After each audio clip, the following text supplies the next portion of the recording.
Hi everyone, and thanks for joining me. Today I'm going to be showing you how to embroider on a regular t-shirt. This is just a Fruit of the Loom t-shirt that you can buy at almost any department store, just nothing fancy. Quite often, embroidery blank t-shirts are a very nice quality. They're a little more expensive and they're made to be embroidered on, but you can embroider just a regular t-shirt. And in this video, I thought I would show you how I personally have found it works best for me. I've digitized my own logo in the Chroma Luxe software. Chroma Inspire comes with the purchase of any Ricoma embroidery machine. You can upgrade to Luxe if you want, but you can do what I'm doing in this video exactly in Chroma Inspire, which is the free software. Also, if you don't have a Ricoma machine, you can still use the Chroma Inspire software. It saves it in all the different embroidery formats. So with that being said, I'm going to be using the 5.5-inch Mighty Hoop from Hoopmaster. This is my very favorite hoop to use. I have almost all of the Mighty Hoops that fit my particular machine. I have the Ricoma EM1010, but I by far use this one the most. I'm also going to be using the Hoopmaster hooping station. I'll show you how I utilize that for this particular shirt.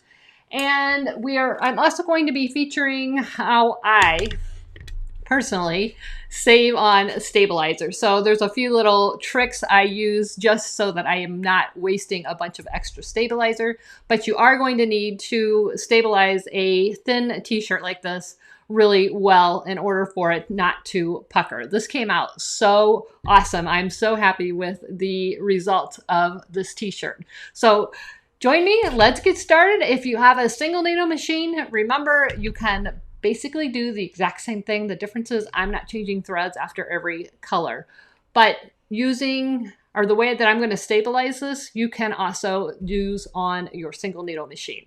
So let's get started. So I've determined where I want my logo. I've printed it out. It is about, if you want to know, on this particular shirt, this is a large, men's large. It's about 7.5 inches down from the neckline. And it is, the center of the design is about 4.5 inches from the center line. So I just marked that with a little sticker dot. I'm going to turn the shirt wrong side out. And I can see where that sticker dot is. It's right there. I don't know if you can see that, but it's right there. And right there is where I'm going to place a piece of fusible no-show poly mesh. I don't need a ton of material here. Again, my design is only this big. So I'm going to put this direction and just fuse this into place. Once I have that fused into place, I just turn the shirt right side out. Here's my green dot. We're going to take it over to the hooping station. This is a Hoopmaster hooping station. I have a video showcasing this, but I'll run through how to use it again. This is the hooping station, the base. So this is a 5.5-inch fixture. This means I can use this with a 5.5-inch hoop only. You need a different fixture for whatever hoop that you use. I use the 5.5 the most, so I got the 5.5-inch fixture. So I have determined that for this particular shirt, I need to set this at number 19. So let me get it in here. There's little pegs on the back right here. And what you're going to do is just line it up with your number and push it in. You can see that right there, number 19. That tells me that this is in the particular place that I like the left chest logo for this particular shirt. So you're going to take the bottom of your hoop and you're just going to place it blue side up. This is the white side, so the magnet side up. And just place that in there. Now, the next thing I'm going to do is put my stabilizer on. I've got a cut piece right here. And you just open up this little bracket. And there's one on this side, one on this side. And this is going to hold your stabilizer in place. You just close that. Those are just strong magnets. And they're going to hold that right into place. So I could have cut that down a little bit. All right, so we've got that into place. Now, I like to use 2 pieces of tearaway, but I don't need to waste a whole piece, so I just have some scraps here. And what I'm going to do is just spray a little 505 on the back of my scrap. Spray that off camera so I don't get it on my equipment. And I'm just going to lay that right there. So that's just going to give me a little bit of extra, that's going to give me a little bit of extra stabilizer. Next, you're going to take your shirt, and again, I've already tested this, so I know that anytime I'm using this shirt, I am going to put this on number 19. I'm going to put the neckline at letter F. And I'm just going to make sure that the shoulder seams are straight. There's a center line of my t-shirt. I'm going to line that up there. Make sure everything is nice and taut. Everything's straight.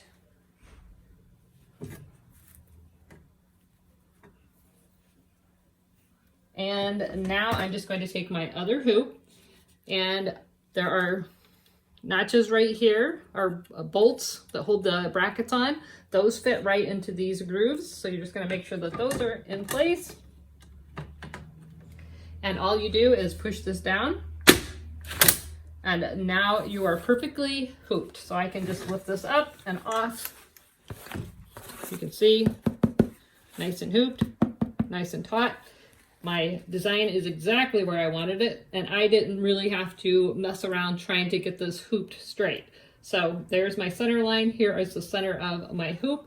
Perfect. So the next time I don't even have to do this. All I can do is just put the shirt on, and I'll know that if it's on 19, I have the neckline at letter F, it's going to be in this exact spot. So that's what's gorgeous, yummy about the Hoopmaster hooping station. This just makes it so easy.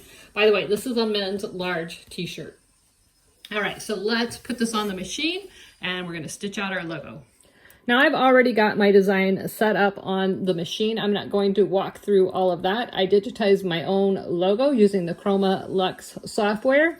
It is on the machine. I have got it set to, let me unlock it. I've got it set to Hoop C. I'm using a 5.5. Hoop C is a 5x7, so it's going to be pretty close. That's going to work. I've already chosen my colors, so I'm just going to lock it up. I'm going to put it on needle 1, and we're going to make sure things are centered right here. I've got a aftermarket laser light, but I like this. You can also just check it with needle number 1, and that looks great. I'm going to take my little dot off. You don't want to embroider over that. There we go. I'm going to put a piece of water-soluble topping on it. Because I have some really small letters, I just want to make sure that they don't get lost in the fabric. I don't really need it on the larger part of the logo. I know this is hard to see on screen. So I don't really need the water-soluble on this part of the logo, but for these letters, because they are small, I'm going to use the water-soluble just to make them stand up a little bit more. But I'll just go ahead and cut a piece big enough for the entire design. It's not going to hurt anything. And I think it always just makes things look a little bit cleaner, a little bit crisper. So if you're not familiar with water-soluble stabilizer, it comes in a roll and you can just cut it off. Some of them are perforated, whatever. Just cut it off to fit your design. I just place it on top. Some people like to pin it down, but I'm just going to place it on top and watch it. This is a pretty quick stitch out. It's only 6,000 stitches. So with that being said, we're going to escape, make sure the machine's in the lock. We're going to trace. Everything looks good. Always make sure that you trace, and we're going to click start. I'll wait to see your golden smile, feel of 1,000 kisses. Oh, please stay a while. I'll reach up to hold your sunlit face. Feels like a handful of silk now.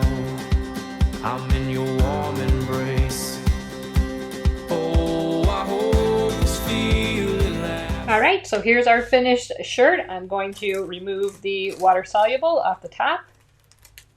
And I might have to spritz it a little bit to get in between those little letters, but for right now I'm just going to leave it and get the major part out. But see how nice that turned out? All right. Here's our finished design. We don't have any puckering, which makes me happy. So let's remove the hoop. And I'm going to turn it wrong side out. Get rid of this. And I'm just going to remove my tearaway. And remember, save your scraps because you can patch it just like I did and reuse some of those larger scraps. I don't save them all, but if it's a larger scrap, I do. And I'm gonna trim my threads here. Not bad. It looks so good. Again, I still have some water soluble in there, I see. But I can just spritz that with water and it will be perfect. I hope you found this video helpful. If you did, please like, subscribe, and share. Don't forget to click that bell so that you're notified every time there is a new video. Thanks so much for watching, and as always, never stop making. See ya.